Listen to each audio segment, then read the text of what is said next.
शिक्षा चैनल को लाइक करें, सब्सक्राइब करें, शेयर करें और कमेंट करना ना भूलें, जिससे और वीडियो बन सके।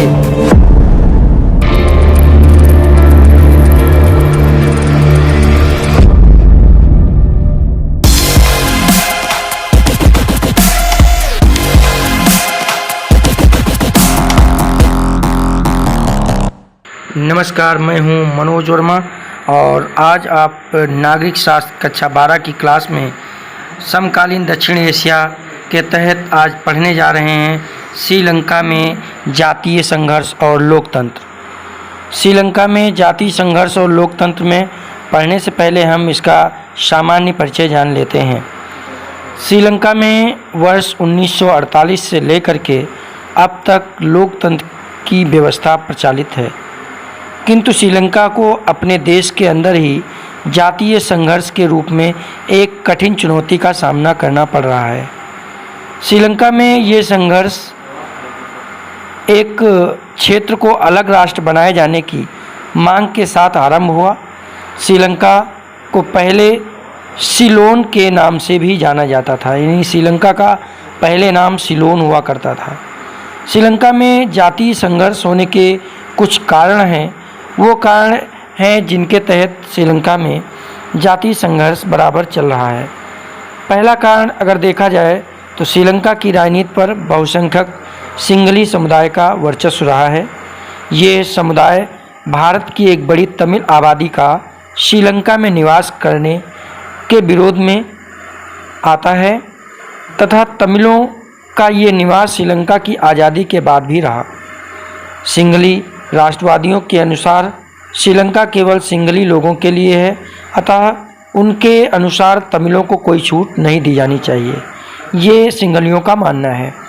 दूसरा कारण है कि तमिलों के प्रति उपेक्षापूर्ण व्यवहार के कारण तमिल राष्ट्रवाद की आवाज़ मजबूत हुई और वर्ष 1983 के पश्चात से उग्र तमिल संगठन लिट्टे, यानी जिसको कहते हैं लिबरेशन टाइगर ऑफ तमिल इलम, और श्रीलंकाई सेना के साथ सशस्त्र संघर्ष आरंभ हुआ। इस संगठन ने तमिलों के लिए एक अलग राष्ट्र की मांग की थी।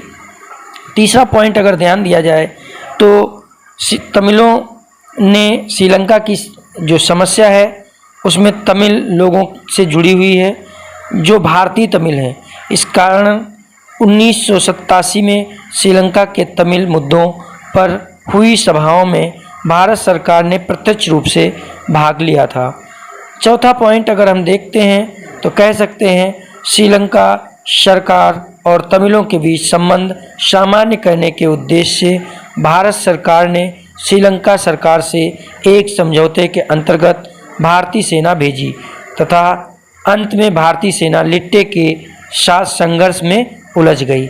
इस हिसाब से देखा जाए तो श्रीलंका में जातीय संघर्ष विद्यमान है जो कि सिंघली और तमिलों के बीच में है। श्रीलंका की अगर स्थिति देखी जाए तो श्रीलंका ने अपनी आंतरिक समस्याओं के पश्चात भी आर्थिक वृद्धि और उच्च स्तरीय विकास को प्राप्त करने में अहम भूमिका अदा की है। विकासशील देशों में जनसंख्या की वृद्धि दर को सफलतापूर्वक नियंत्रित करने में श्रीलंका प्रथम स्थान पर रहा है। दक्षिण एशिया के देशों में श्रीलंका सर्वप्रथम ऐसा देश है जिसने अपनी अर्थव्यवस्था का उदारीकरण किया है। इसके अतिरिक्त अगर देखा जाए तो श्रीलंका का प्रति सकल घरेलू उत्पाद, यानी इसका प्रति व्यक्ति सकल घरेलू उत्पाद इन सभी यानी एशिया के सभी देशों से अधिक कहा जाता है। तो इस प्रकार हम कह सकते हैं श्रीलंका में अगर जातीय संघर्ष ना हो तो उसमें एक सफल लोकतंत्र को कहा जा सकता है कि वहाँ पे विद्यमान है, वहाँ पे लोकतंत्र चलता है।